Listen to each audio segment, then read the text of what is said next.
साईं बाबा एक ऐसे संत जिनका संपूर्ण जीवन ही परमार्थ से भरा हुआ है। साईनाथ ने वो जीवन जिया जिसकी गहराई में जाते हुए हमें सनातन संस्कृति दिखाई देती है। साथ ही मनुष्यता क्या होती है ये जानने को मिलता है।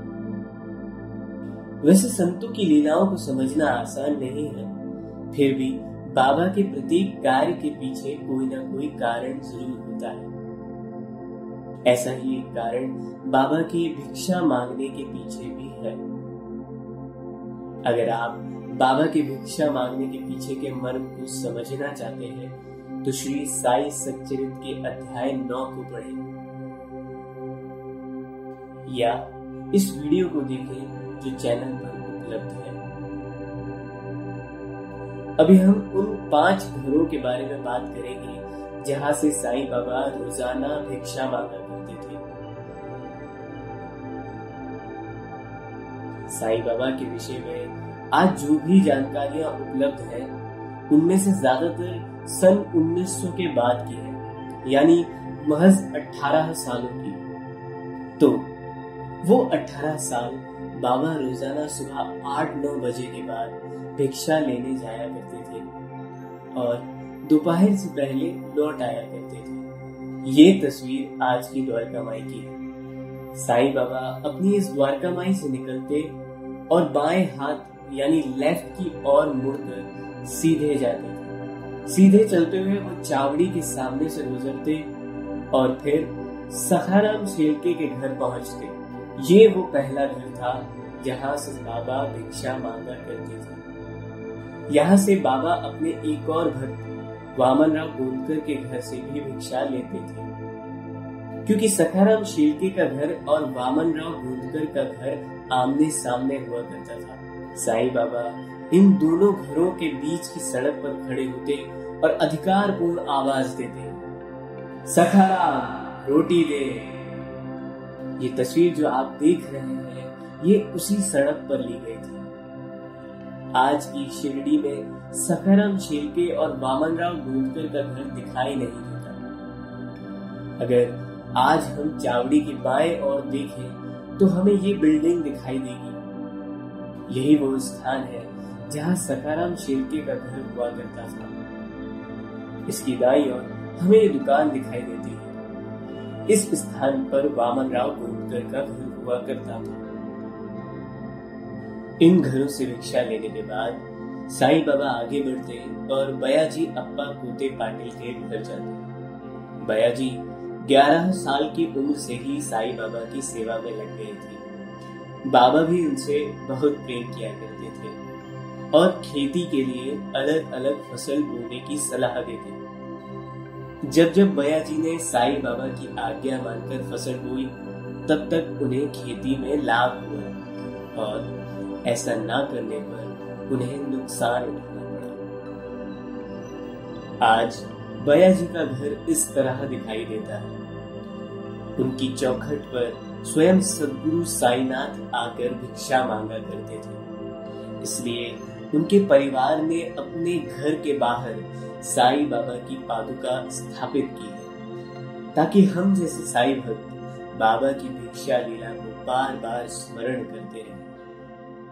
इसके बाद अगला घर बाईजा माई का होता था। साईं बाबा की कहानी बाईजा माई की भक्ति के बिना अधूरी है। बाईजा माई इकलौती भक्त हैं जिनके भाव ममता से भरे थे। साईं बाबा की शिरडी आने के शुरुआती दिनों से ही बाईजा माई बाबा को भोजन कराया करती थी। एक बार साईं बाबा ने बाईजा माई के लिए कहा था कि ये मेरे पूर्व जन्मों की बहन है। शायद इसीलिए ही बाईजा माई के बेटे तात्या साईं बाबा को मामा कहते थे। जब साईं बाबा बाईजा माई के घर भिक्षा के लिए पहुंचते तो बाहर खड़े होकर आवाज देते, बाईजा माई आबाद आबाद। जैसे ही आवाज बाईजा माई सुनती तो अपना सब काम छोड़कर रसोई में जाकर ताजी रोटी और सब्जी बनाती और बाबा के लिए लाती। वो साईं बाबा से अनुरोध करती कि एक दो रोटी उनकी आंखों के सामने ही बैठकर बाबा खा ले। लेकिन साईं बाबा कभी तो हंसकर टाल देते तो कभी मान जाते। इस तरह 4 घरों से भिक्षा लेकर साईं बाबा 5वें घर की ओर बढ़ते। अब बाईजमाई का वो घर इस तरह दिखाई देता है। आज की शिरडी में ये घर कोते गली में स्थित है। अगर आप बयाजी अप्पा कोते पाटिल के घर से सीधे हाथ की ओर बढ़े तो गली में आपको ये घर दिखाई देगा। लेकिन आज यहाँ बाईजमाई के वंशज नहीं रहते।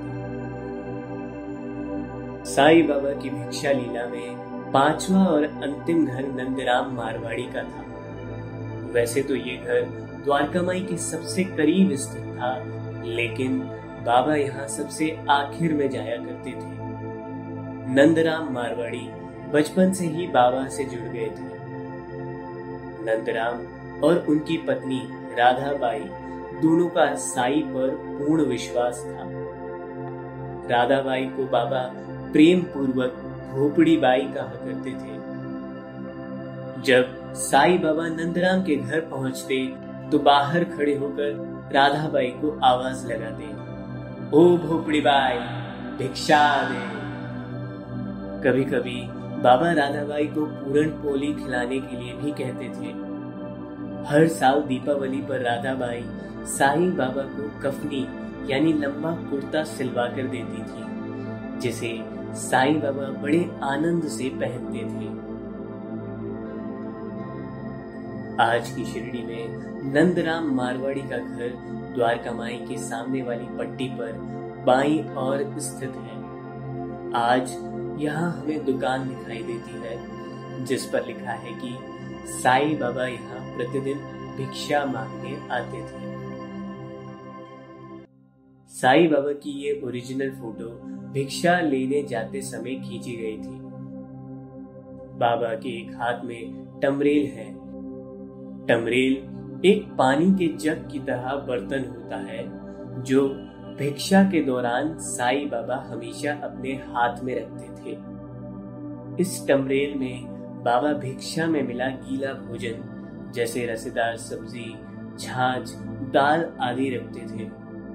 बाबा के सर पर जो चादर जैसा कपड़ा दिख रहा है उसे बाबा झोली की तरह इस्तेमाल करते थे। इस कपड़े के चारों कोनों को आपस में बांधकर बाबा इसकी झोली बना देते थे और उसमें सूखा भोजन जैसे रोटी, चावल आदि रखा करते थे।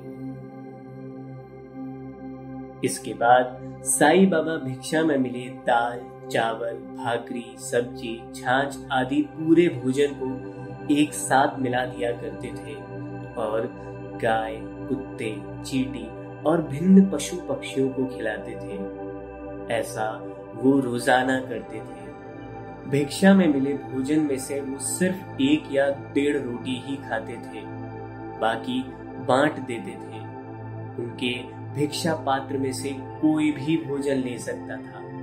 इसलिए शिरडी गांव की एक गरीब महिला भी रोजाना साईं बाबा की भिक्षा पात्र में से 2-4 रोटी ले जाया करती थी। इस बर्तन को कोलंबा कहते हैं। इसी में साईं बाबा भिक्षा में मिले पूरे भोजन को मिलाया करते थे। इस जगह पर बाबा पशु पक्षियों को भोजन कराया करते थे। यहाँ पर एक बड़ा पत्थर था जिस पर खड़े होकर बाबा पशु पक्षियों को भोजन देते थे। ये वही पत्थर है जिस पर बाबा खड़े हुआ करते थे। अब इस पत्थर को शिरडी के पास कुरहले गांव में बने साईं मंदिर में स्थापित किया गया है। तो ये थे साईं बाबा की भिक्षा लीला से जुड़े वो 5 भाग्यशाली घर जिनके द्वार पर स्वयं सद्गुरु साईं दस्तक देते थे। ये वीडियो यहीं पर समाप्त होती है। साईनाथ महाराज की कृपा हम सब पर बनी रहे। ओम साईं।